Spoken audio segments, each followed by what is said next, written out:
আসসালামু আলাইকুম। Glorious study সেন্টারের পক্ষ থেকে স্বাগতম। আমি আছি আজকে আপনাদের সাথে Robin.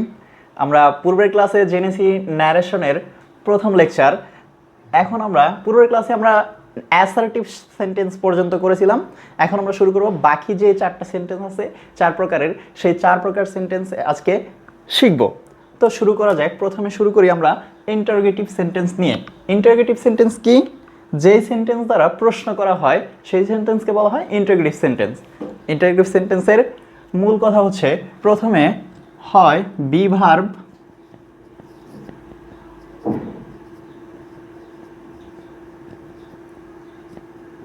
Plus dot dot dot শেষে প্রশ্নবোধক চিহ্ন, অথবা WH word dot dot dot প্রশ্নবোধক চিহ্ন। এই হচ্ছে ইন্টারোগেটিভ সেন্টেন্স। তো শুরু করা যাক কিভাবে ইন্টারোগেটিভ সেন্টেন্সে ন্যারেশন বা উক্তি পরিবর্তন করব। প্রথমে একটি সেন্টেন্স লিখি, যেমন হি said to me why you were calling me। তো এটি হচ্ছে একটি ইন্টারোগেটিভ সেন্টেন্স। এখন এই সেন্টেন্সের ন্যারেশন বা উক্তি পরিবর্তন করতে হলে কি করতে হবে? তাহলে প্রথমে আমরা উদাহরণটা সলিউশন করব। ইনডিরেক্টে হি asked me why I had been calling him। এবার আসি ব্যাখ্যায়। আমরা পূর্বের লেকচারে কি শিখেছিলাম যে যদি রিপোর্টিং ভার্বটি পাস্ট টেন্সে থাকে সেই ক্ষেত্রে রিপোর্টেড স্পিচের টেন্স পরিবর্তন করতে হবে। তাহলে এটি পাস্ট টেন্সে আছে, টেন্স পরিবর্তন করেছি। পাস্ট কন্টিনিউয়াসে আছে, পাস্ট পারফেক্ট কন্টিনিউয়াসে করেছি। এবার আবার কি বলেছিলাম যে যদি রিপোর্টেড স্পিচে সাবজেক্ট সেকেন্ড পারসন হয় সে পরিবর্তন হবে রিপোর্টিং ভার্বের অবজেক্ট অনুযায়ী, পরিবর্তন করেছি। কিন্তু যদি সেটা ফার্স্ট পারসন হয় সে সবসময় রিপোর্টিং ভার্বের সাবজেক্ট অনুযায়ী পরিবর্তন হবে। তাহলে হি, মি, অবজেক্ট হিম। এবার আসি ইন্টারোগেটিভ সেন্টেন্স নিয়ে। দেখো এখানে শুরু হয়েছে ডাব্লিউএইচ ওয়ার্ড দিয়ে, আর ইন্টারোগেটিভ সেন্টেন্সে আমরা পরিবর্তন করতে হবে রিপোর্টিং ভার্ব হবে আস্ক। যদি পাস্ট টেন্সে থাকে অর্থাৎ ইন্টারোগেটিভ সেন্টেন্সে রিপোর্টিং ভার্ব হবে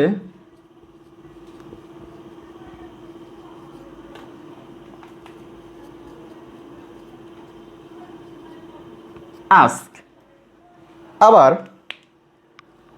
কোনো কমা ইনভার্টেড কমা উঠে যদি সেন্টেন্সটি ডাব্লিউএস কোশ্চেন দ্বারা শুরু হয় তাহলে কমা ইনভার্টেড কমা উঠে সেটি ব্যবহৃত হবে, অন্য কিছু বসবে না। তারপরে কি সেন্টেন্সটিকে অ্যাসার্টিভ সেন্টেন্সে পরিবর্তন করতে হবে। তাহলে এটি কি ছিল? একটি ইন্টারোগেটিভ সেন্টেন্স, এটিকে কি করা হয়েছে? অ্যাসার্টিভ সেন্টেন্সে পরিবর্তন করা হয়েছে। তাহলে কি নিয়ম? কমা ইনভার্টেড কমা উঠে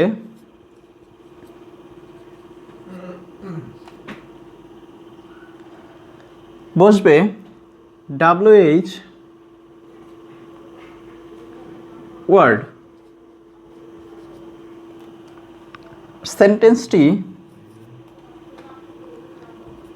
অ্যাসার্টিভ করতে হবে।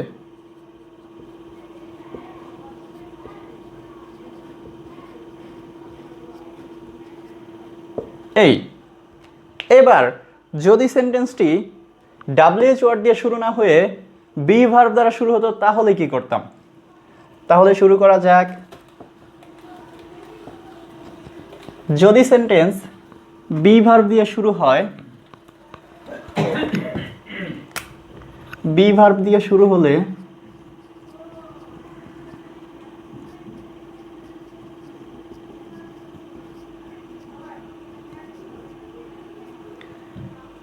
রিপোর্টিং ভার্ব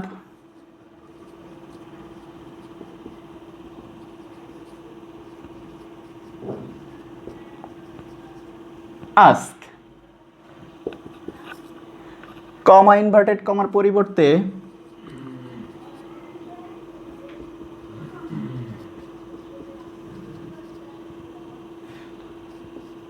পরিবর্তে বসবে ইফ অথবা ওয়েদার, এবং বাদবাকি সব কিছু ঠিক থাকবে। সেন্টেন্সটি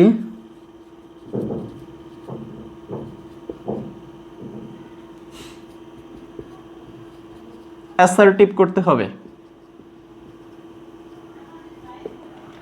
তাহলে একটি উদাহরণ করা যাক, যেমন হি said why did you come?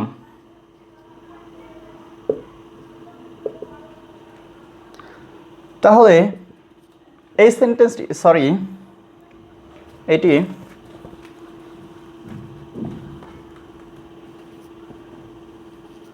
Did you come, তাহলে এই সেন্টেন্সটি WH ওয়ার্ড দ্বারা শুরু হয়নি, কি দ্বারা শুরু হয়েছে? Be verb. এবার যদি এটিকে ন্যারেশন বা উক্তি পরিবর্তন করতে হয় তাহলে কি করতে হবে? প্রথমে সাবজেক্ট হি, রিপোর্টিং ভার্ব পরিবর্তিত হয়ে কি হবে? আস।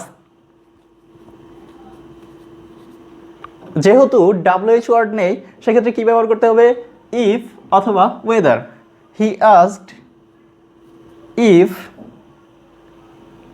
ইউ আছে, ইউই থাকবে,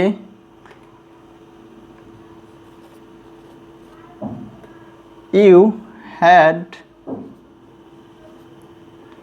কাম। তাহলে কি করা হয়েছে? শুধু WH ওয়ার্ডের পরিবর্তে যদি অন্য কোনো ভার্ব দ্বারা কোশ্চেনটি করা হয় সেক্ষেত্রে কি ব্যবহৃত হবে? ইফ অথবা ওয়েদার। আর বাদ বাকি আগের মতোই, সেন্টেন্সটি অ্যাসার্টিভ করব, টেন্সের পরিবর্তন করব, পার্সনের পরিবর্তন করব। আরেকটি উদাহরণ মাধ্যমে বোঝা যাক,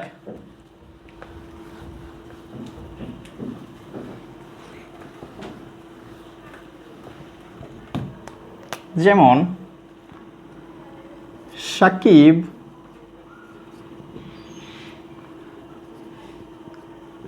said to me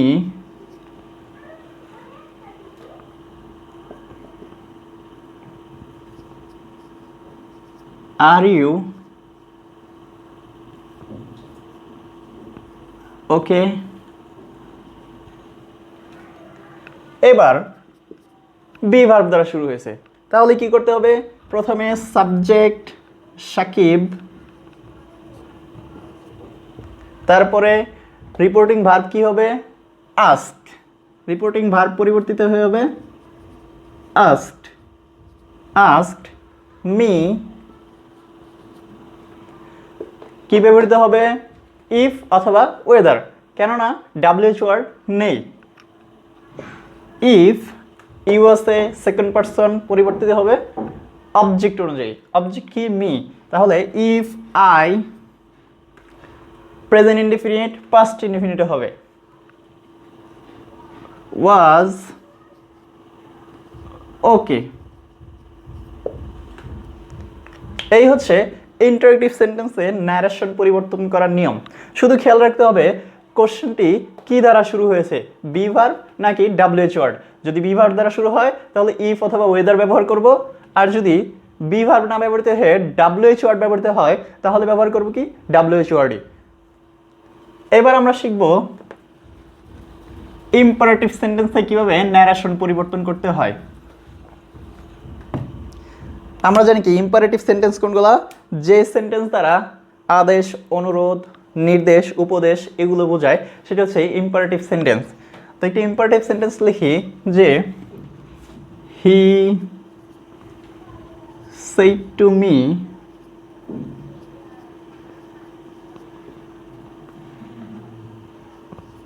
do the work.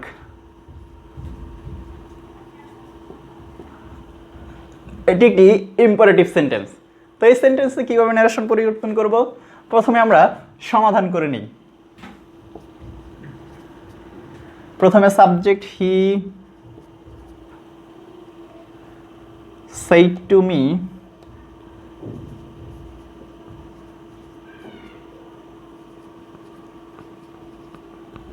to do the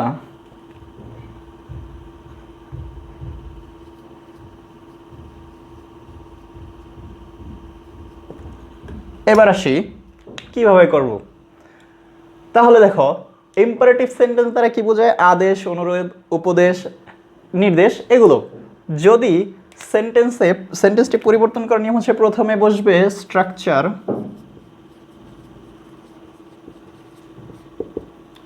প্রথমে সাবজেক্ট, রিপোর্টিং ভার্বের সাবজেক্ট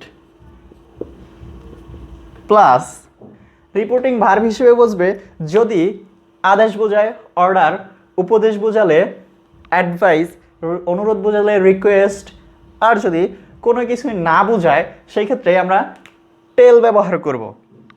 তাহলে লিখি অর্ডার, রিকোয়েস্ট,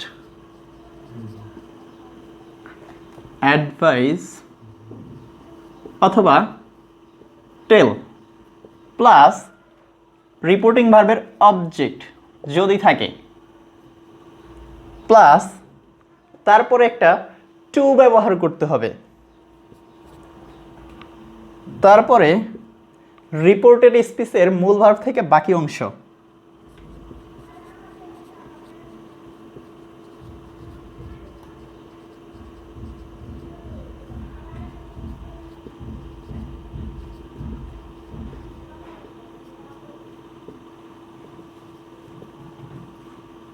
বাকি অংশ। তাহলে আমি কি করেছি, প্রথমে বলা আছে কি he said to me do the work, বোঝা যাচ্ছে সে আমাকে কাজটা করার জন্য অর্ডার বা আদেশ করেছে। তাহলে আমি সেই জন্য কি ব্যবহার করবো, রিপোর্টিং ভার্ব হিসেবে রিপোর্টিং ভার্ব হিসেবে অর্ডার, যেহেতু পাস্ট টেন্সে আছে অর্ডার, তাহলে হি অর্ডার্ড মি, তারপরে কি একটা টু ব্যবহার করতে হবে, টু তারপরে রিপোর্টেড স্পিচের মূল ভার্ব থেকে শেষ পর্যন্ত টু ডু দ্য ওয়ার্ক। এই হচ্ছে ইম্পারেটিভ সেন্টেন্সে সাধারণভাবে ন্যারেশন পরিবর্তন করার নিয়ম। তবে কিছু কিছু ব্যতিক্রম আছে, যেমন যদি ইম্পারেটিভ সেন্টেন্সটি নেগেটিভ হয়, যেমন পূর্বের উদাহরণটি দেখি, হি said to me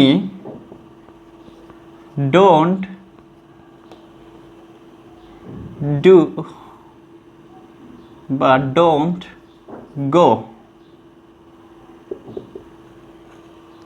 এবার যদি সেন্টেন্সটি নেগেটিভ হয় সেই ক্ষেত্রে কিভাবে পরিবর্তন করব, খুব সিম্পল, আগের মতোই সাবজেক্ট বসবে রিপোর্টিং ভার্বের, যদি আদেশ বোঝায় অর্ডার তাহলে হি অর্ডার্ড, তারপরে অবজেক্ট মি, তারপরে একটি টু। কিন্তু এই ক্ষেত্রে এইখানেই পার্থক্য যে যদি সেন্টেন্সটি নেগেটিভ হয় সেই ক্ষেত্রে এই রিপোর্টিং ভার্বের পরে নট অথবা এই টু এর পূর্বে একটা নট বসাতে হবে। তাহলে he ordered me not to go. Simple. অর্থাৎ যদি নেগেটিভ হয় সেক্ষেত্রে শুধু টু এর পূর্বে একটি নট বসাবো, বাদ বাকি আগের মতোই। এবার যদি ইম্পারেটিভ সেন্টেন্সটি লেট দ্বারা শুরু হয় তাহলে কিভাবে করব, তাহলে একটি লিখি হি said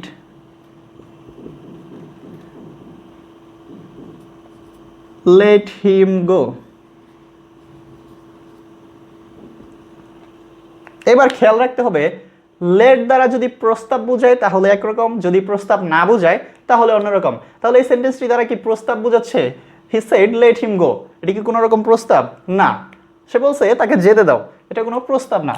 তাহলে কিভাবে করতে হবে, যদি প্রস্তাব না বোঝায় সেই ক্ষেত্রে বসবে প্রথমে রিপোর্টিং ভার্বের সাবজেক্ট, তারপরে এক্ষেত্রে রিপোর্টিং ভার্বের কোনো পরিবর্তন হবে না, যা আছে তাই। তাহলে he said, conjunction comma inverted comma উঠে কি বসবে? দ্যাট। হি সেইড দ্যাট, এই লেট হিম গো প্রস্তাব না বোঝালে কি বসাতে হবে? এই রিপোর্টেড স্পিচের সাবজেক্ট হি, একটি মাইট বসবে, মে অথবা মাইট, যেহেতু পাঁচটি আছে মাইট, হি মাইট গো। তাহলে কি বুঝলাম?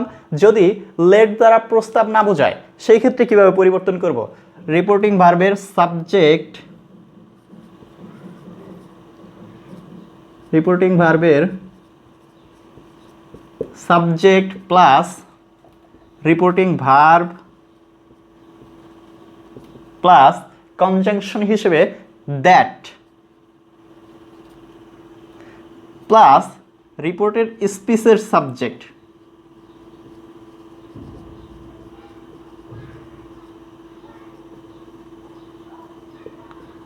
প্লাস মে অথবা মাইট প্লাস অবজেক্ট বা বাকি অংশ। এই হচ্ছে লেট দ্বারা যদি প্রস্তাব না বোঝায়। কিন্তু যদি প্রস্তাব বোঝায় সেক্ষেত্রে কি করব? তাহলে লিখি যে যদি প্রস্তাব বোঝায় লেট দ্বারা সেক্ষেত্রে নিয়মটি হচ্ছে এমন যে রিপোর্টিং ভার্বের সাবজেক্ট প্লাস প্রপোজ অথবা সাজেস্ট প্লাস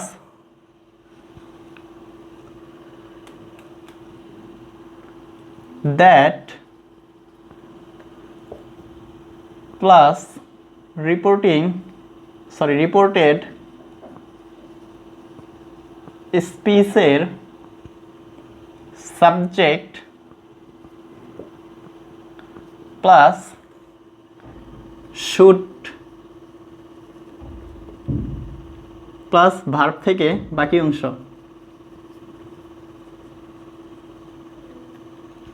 এবার একটি উদাহরণ করি।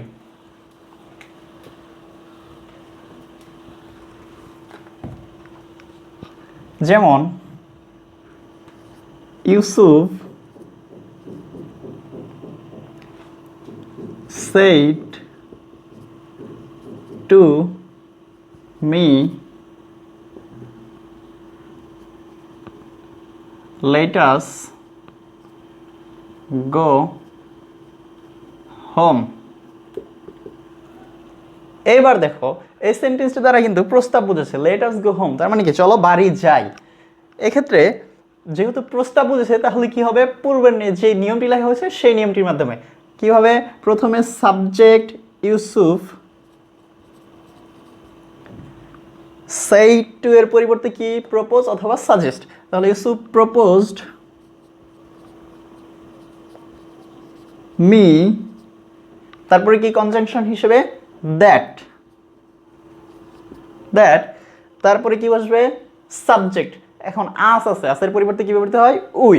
তাহলে Yusuf proposed me that we, তারপরে একটা কি? Should, we should,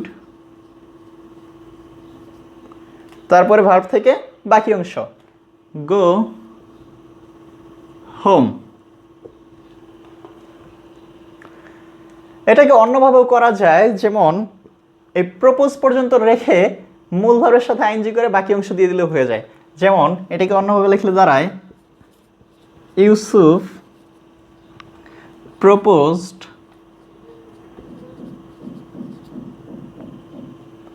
me going home.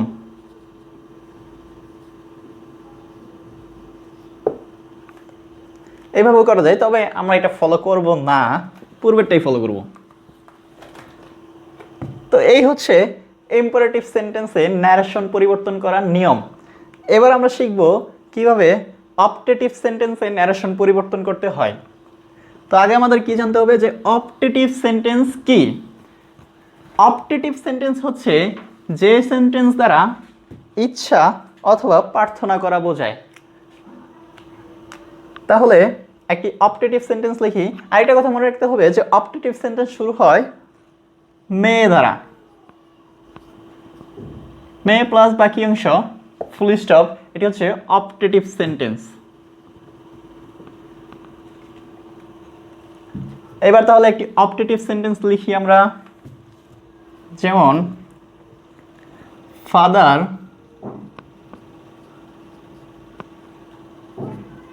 said to me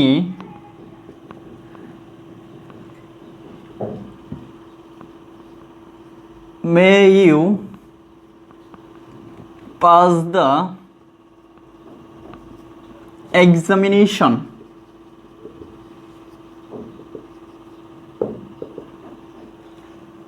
যেহেতু মেয়ে দ্বারা শুরু হয়েছে, এটি একটি অপটেটিভ সেন্টেন্স। এবার অপটেটিভ সেন্টেন্সে কীভাবে পরিবর্তন করতে হয়? প্রথমে সাবজেক্ট, রিপোর্টিং ভার্বের সাবজেক্ট, তাহলে কি ফাদার, ফাদার। এই সেইডের পরিবর্তে ব্যবহৃত হবে প্রে অথবা উইশ। তাহলে কি শিখলাম? অপটেটিভ সেন্টেন্সে রিপোর্টিং ভার্ব হিসেবে ব্যবহৃত হয় প্রে অথবা উইশ। তাহলে লিখব ফাদার প্রেইড। কনজাংশন হিসেবে কমা ইনভার্টেড কমার পরিবর্তে দ্যাট ব্যবহার করব।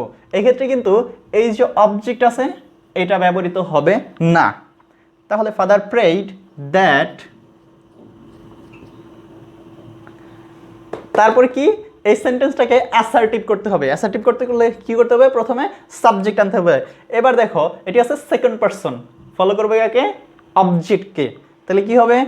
আই। তাহলে দ্যাট আই, মেয়ের পরিবর্তে মাইট ব্যবহৃত হবে। আই মাইট, তারপরে ভার্ব থেকে বাকি অংশ পাস দ্য এক্সামিনেশন।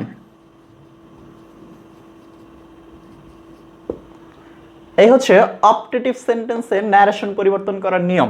তাহলে কি দাঁড়ালো? স্ট্রাকচার,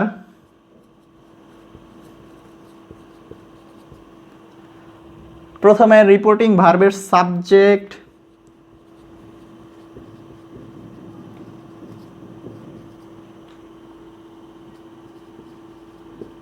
সাবজেক্ট, তারপরে প্রে অথবা উইশ, তারপরে কনজাংশন হিসেবে দ্যাট, তারপরে রিপোর্টেড স্পিচের সাবজেক্ট,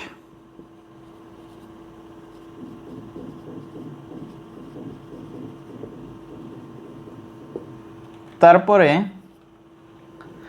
মাইট প্লাস ভার্ব থেকে বাকি অংশ। তাহলে এই হচ্ছে অপটেটিভ সেন্টেন্সে ন্যারেশন পরিবর্তন করার নিয়ম। এবার আমরা শিখব কিভাবে এক্সক্লামেটরি সেন্টেন্সে ন্যারেশন পরিবর্তন করতে হয়। এক্সক্লামেটরি সেন্টেন্স কি?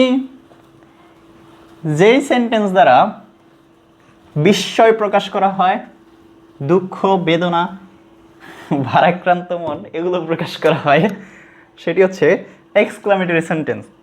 তো এবার আমরা একটি এক্সক্লামেটরি সেন্টেন্স লিখব, যেমন Yusuf said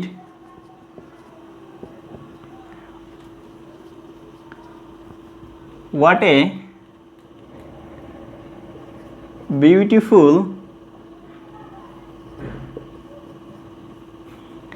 garden it is। এবার এক্সক্লামেটরি সেন্টেন্স চেনার কিছু নিয়ম বলতে কি একটি নিয়মই, যেমন শেষে বিস্ময়সূচক চিহ্ন, বিস্ময়বোধক এই চিহ্নটা বা এক্সক্লামেশন চিহ্ন থাকবে। এটা দেখলেই বুঝে নেব যে এটা এক্সক্লামেটরি সেন্টেন্স। এবার কিভাবে পরিবর্তন করব? ইনডিরেক্টে। প্রথমে ব্যবহৃত হবে রিপোর্টিং ভার্বের সাবজেক্ট, তাহলে লিখলাম সাবজেক্ট ইউসুফ। তারপরে এই যে রিপোর্টিং ভার্ব, এইটার পরিবর্তে ব্যবহৃত হবে যদি আনন্দ বোঝায়, সেই ক্ষেত্রে এক্সক্লাইম উইথ জয়, আর যদি আনন্দ না বোঝায় এক্সক্লাইম উইথ সরো। তাহলে এটি কি? What a beautiful garden it is. কি বুঝাচ্ছে? আনন্দ, নিশ্চয়ই আনন্দ, মন খারাপ করে তো আর বলে নাই। তাহলে লিখবো ইউসুফ এক্সক্লাইমড উইথ জয়, তারপরে কনজাংশন হিসেবে দ্যাট, কমা ইনভার্টেড কমার পরিবর্তে দ্যাট। তাহলে Yusuf exclaim with joy that, এই সেন্টেন্সটিকে অ্যাসার্টিভ করতে হবে, অর্থাৎ ন্যারেশনে যে কোনো সেন্টেন্সই থাকুক সেটাকে অ্যাসার্টিভ করতে হবে। তাহলে যদি এটাকে অ্যাসার্টিভ করে কি হবে? ইট ওয়াজ এ ভেরি বিউটিফুল গার্ডেন। তাহলে কি দাঁড়ালো? প্রথমে রিপোর্টিং ভার্বের সাবজেক্ট,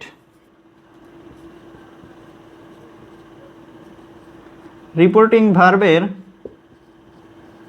সাবজেক্ট রিপোর্টিং ভার্ব হিসেবে এক্সক্লাইমড উইথ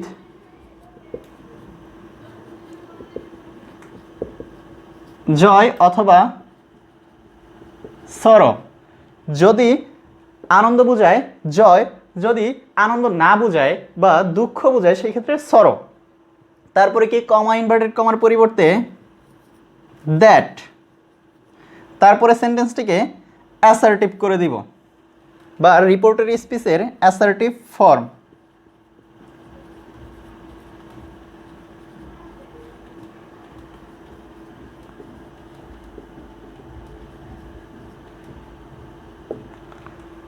এই হচ্ছে এক্সক্লামেটরি সেন্টেন্সে ন্যারেশন পরিবর্তন করার নিয়ম। খেয়াল রাখতে হবে আমি কিন্তু এখানে রিপোর্টিং ভার্বটি পরিবর্তন করছি, আবার টেন্সের পরিবর্তন, এটা মাস্ট বি, লাগবেই, তা না হলে ন্যারেশন হবে না।